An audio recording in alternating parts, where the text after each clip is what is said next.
तो देहरादून के विरासत मेले का ना ऑलमोस्ट एंड चल ही रहा है और मैंने ट्राई किया है इतना सारा फूड यहाँ पर कि मैंने आपसे पहले कहीं भी ट्राई नहीं किया होगा। और आप देख देख कर ना थक जाएंगे कि कितना खाना खा रही हूँ भाई ये। बट सच में मैंने इस बार बहुत सारा यहाँ का खाना ट्राई किया है और शायद मैंने नाम भी नहीं गिना पाऊंगी कितना खाना मैंने यहाँ पे ट्राई किया है ना। सबसे पहले आने के बाद मैंने ट्राई की यहाँ की चॉकलेट्स, जो कि काफ़ी कॉस्टली थी, कम से कम 200 रुपये की 4 पीस चॉकलेट्स। उसके बाद मैंने दिल खोल कर लिए टोकन, क्योंकि टोकन के बिना तो आपका काम चलना है नहीं, क्योंकि हर चीज़ यहाँ पर आपको टोकन से ही मिलती है। मैं लास्ट टाइम आई थी, पर लास्ट टाइम मैंने कुछ यहाँ पे फूड ट्राई किया था, जैसे वड़ा पाव हो गया, spiral momos, sorry spiral potatoes हो गए। तो ये सब चीज़ें मैंने ट्राई की थी। बट इस बार मैंने सोचा है कि हर एक स्टेट का हर फूड मैं यहाँ पे ट्राई ज़रूर करूँगी, चाहे कुछ भी हो जाए ना, मैं ट्राई करे बिना यहाँ से जाऊँगी नहीं और हिलूँगी भी नहीं। तो यहाँ पे साउथ इंडियन, अमृतसरी, पंजाबी, बंगाली, मराठी, मतलब मैं क्या क्या बोलूँ, कौन कौन से स्टेट का नाम लूँ कि यहाँ पे क्या क्या नहीं है। हर स्टेट का यहाँ पे फूड है और वही टेस्ट करने में पहुँच गई थी यहाँ पर अपनी बेटी के साथ में और अपनी फैमिली के साथ में। और हितू के पापा लास्ट टाइम मेरे साथ इस मेले में आए थे, बट इस बार ना वो चले गए हैं और ऑलमोस्ट ये मेला जो है वो ख़त्म होने वाला है, तो इसीलिए मैं पहुँच गई थी यहाँ पर।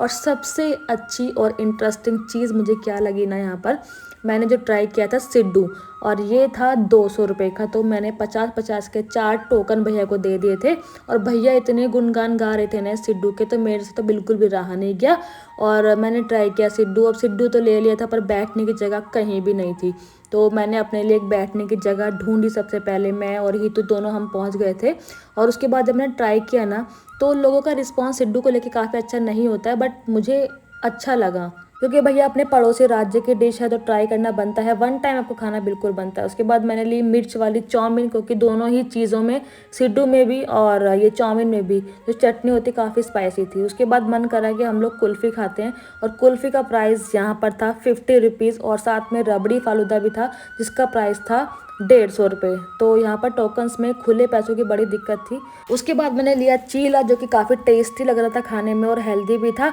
उसके बाद ना मैं थोड़ी देर पहुँच गई थी गाने सुनने के लिए, क्योंकि काफ़ी जो मंझे हुए सिंगर होते हैं ना, फॉक सिंगर हम कह सकते हैं, वो आ रखे थे। थोड़ी देर मैंने म्यूज़िक सुना, फिर मैं निकली खाने के लिए, क्योंकि भैया खाना तो है ही। आज सोच कर आई हूँ कि सब चीज़ ट्राई करूँगी। ये है फ्रूट आइसक्रीम, जो कि खाने में थोड़ी खट्टी मीठी थी और ट्राई करना तो भाई बनता ही है, काफ़ी कॉस्टली भी थी।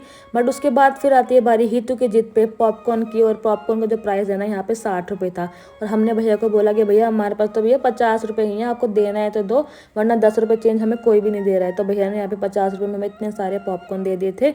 और ये जो पॉपकॉर्न है ये हितू के फेवरेट हैं, तो मैंने उसी के लिए लिए थे। फिर आती है बारी गोला खाने के लिए, और ये गोला ना मेरे को सच में बचपन और दिल्ली की याद दिलाता है। मैंने दिल्ली में और बचपन में ये गोला खाया था, बहुत टेस्टी था। और इसका जो प्राइस था ना यहाँ पे था 60 रुपये। 60 रुपये में आपको अच्छा खासा गोला खाने के लिए यहाँ पे मिल जाएगा। और फिर बहुत सारी चीज़ों को ना मैंने एक्सप्लोर किया, और चीज़ों को देख देख के ना उनको लेने का भी बहुत मन होता है, बट क्या करें, इतना बजट है नहीं। मुझे भी बहुत सारी चीज़ें पसंद आई, जैसे कारपेट 4,500 की बताई, और ये एक राधा कृष्ण की मूर्ति थी जो कि मुझे लेनी थी, बट भैया ने प्राइस इतना ज़्यादा बताया ना कि मैंने लेते लेते वहीं पर रख दिया। तो इसका जो प्राइस भैया ने बताया 2,500, मैंने थोड़ा बार्गेनिंग करने की कोशिश की, पर भैया ने माना ही नहीं।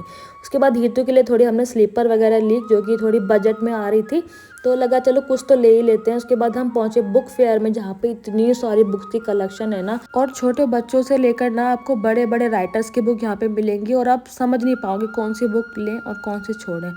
उसके बाद ना मैंने बच्चों की तरह एक फ़न एक्टिविटी करी, मुझे बड़ा मज़ा आया यार। और उसके बाद हम पहुँचे कुछ ड्राई फ्रूट्स के शॉप पर, और मैं आपको एक चीज़ बताती हूँ कि यहाँ पर ड्राई फ्रूट्स का प्राइस क्या है। 3,000 रुपये किलो आलमंड्स थे, यानी कि बादाम। कैन यू इमेजिन, 3,000 रुपये किलो। मैं शॉक्ड रह गई यार कि 3,000 रुपये किलो कौन खरीदेगा यहाँ से। पर जो बादाम की क्वालिटी थी ना, वो थोड़ी यूनिक थी, तो इसीलिए शायद उसका प्राइस भी अप होगा। उसके बाद ना हमने कुल्फ़ी तो आपको पता ही है ट्राई कर ही ली थी। अब बचा था यहाँ पर रबड़ी फालूदा, तो वो खाए बिना तो हम कैसे रहते हैं। और मैंने सिर्फ एक बाउल लिया था टेस्ट के लिए, और सभी को बहुत पसंद आया, तो बाकियों ने भी खरीद लिया था। और ये आप जो देख रहे हैं ना, ये मेरा बचपन का एक कहते हैं ना कि जो आपका चीज़ें होती हैं कुछ बचपन की, जो आपके हमेशा लाइफ टाइम मेमोरीज रहती है, वो थी, जिसमें हम बचपन में फिल्म देखते थे। और मम्मी को गोलगप्पा खाते देख तो भैया मुझसे तो बिल्कुल भी ना रहा नहीं गया, मम्मी को आ गया था गुस्सा कि मेरे से प्लेट छीन कर इस लड़की ने कैसे खा लिया। फिर निकलने से पहले ना मुझे दिखाई दिया था लिट्टी चोखा, और उसको टेस्ट किए बिना मैं कैसे जा सकती हूँ। तो अब ना मेले का लास्ट है, तो जल्दी से यहाँ विजिट कीजिए क्योंकि आपकी कुछ चीज़ें यहाँ पे मिस हो सकती हैं। Bye bye.